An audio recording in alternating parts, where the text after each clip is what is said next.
Alright, let's take a look at our elevator for today. It's a little more advanced than the elevator from yesterday, so we're going to do part of it, and I think this lesson is actually going to span more than one more day because there's a lot of pieces to this. So first off, let's look at how it's going to function. So on our elevator, we've got an exterior button that's going to open the doors, and then we hop inside the elevator and I press the inside button. Doors close. Elevator's actually moving. You can't see it right now. And now I'm on the second floor. This button opens the doors if they were closed, but they're not. I'm going to hop back in, press the button again. Doors close. I'm moving down, and I should be back on the bottom floor. Alright, so that's the mechanics or the function of it. So we're going to look at some of the pieces of it and kind of set it up before we put all the outputs in it. So the first thing we're going to do is look at the elevator itself. So yesterday I had you build the elevator box, and we had a couple pieces here for doors. We've got our top, bottom, side, and all that stuff.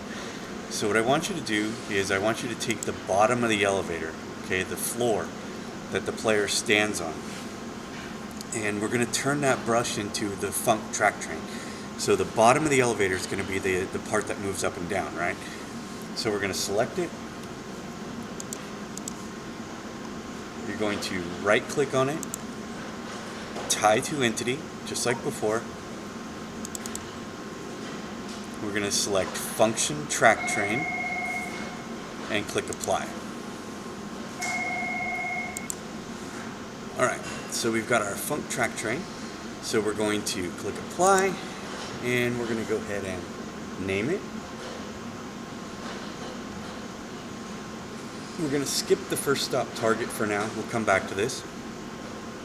Height above track is going to be 0. Under flags, no pitch, no user control, fixed orientation, just like the elevator we did on Wednesday. Click apply, and let's close that up. Now the next thing we're going to do is our elevator has sides, right? It's got sides and it's got a roof, it's got walls around it. So all of the pieces of the elevator that are brushes that are not the floor, okay, and not the doors, but the roof, the walls, any of the pieces around you that are not the floor or the doors, or I guess the prop button that we put in, but all of these extra pieces of the elevator, okay, the roof, the sides, the back, what we're going to do to those is we have to be able to parent them to the elevator.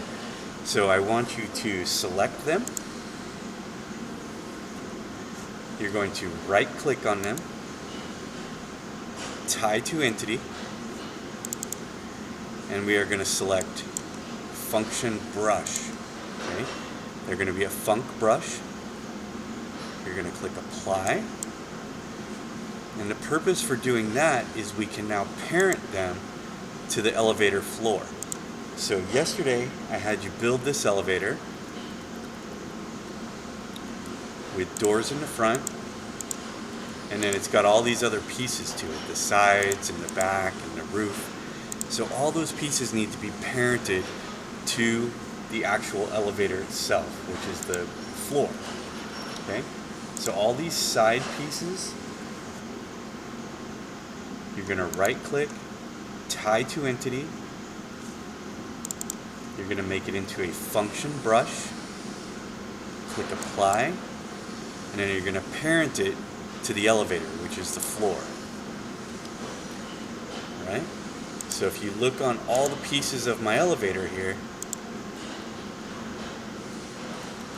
all these side pieces and tops and bottoms, they're all now function brushes. Right? Now the doors, the elevator doors, the left and the right door. Let's take a look at these guys. So the doors, we're going to name them. So I have a right door and I have a left door. I've also parented these doors to the elevator floor. So when the elevator floor moves, these doors move. Okay? On the doors, flags, all we're going to put is toggle, uncheck everything else. Okay? We don't want the player to be able to open and close these doors. We want the buttons to open and close the doors. Okay? So I've got 2 doors on the front of my elevator. I'm going to name them left and right. I'm going to parent them to the elevator floor, the Funk track train. On flags, we're going to do toggle only.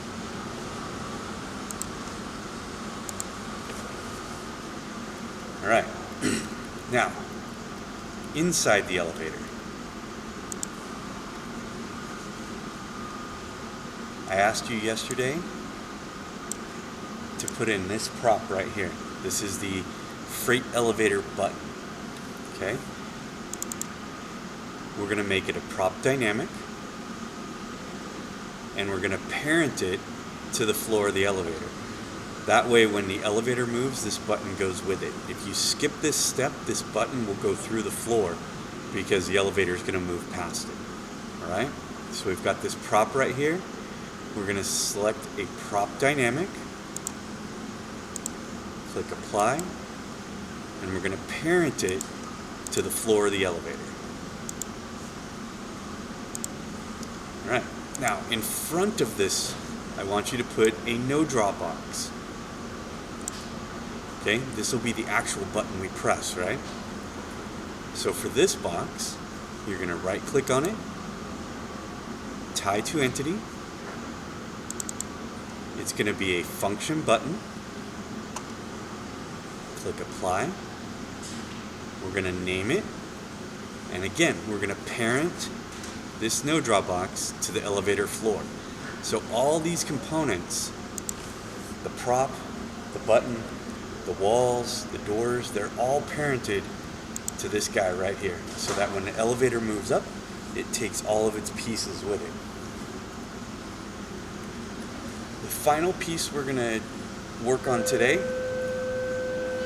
see you guys, we're going to put a box outside the elevator. This will be our call button. We're going to make this a funk button. Okay, so this is the button on the outside that's going to open up the elevator when you walk up to it. So we're going to make a little box, tie to entity. It's going to be a function button. We're going to name it. And then on the output, we're going to use the output to open up both of those doors on the elevator. So remember, this one doesn't get parented because this button doesn't move. This is the one on the outside that when you press it, it opens up the doors. So it's going to have 2 outputs, on pressed, left door, right door, open, open, flags, don't move, use activates. Pretty standard button. Okay? So this is our outside button. Apply. Alright, save your map, test it. What should happen is when you walk up to this thing and you press this button, these 2 doors should open. Nothing else should work yet, but for the remainder of the period, what I want you to do is add your path tracks. So you should have 3 path tracks. If you don't remember how to do path tracks, go back to the lesson from Wednesday, look at the path tracks, and then we will pick up on Monday by tying in all the buttons on the inside of the elevator to close the doors and move between floors and then open the doors when you get to the right floor. All right? So that is your assignment for today.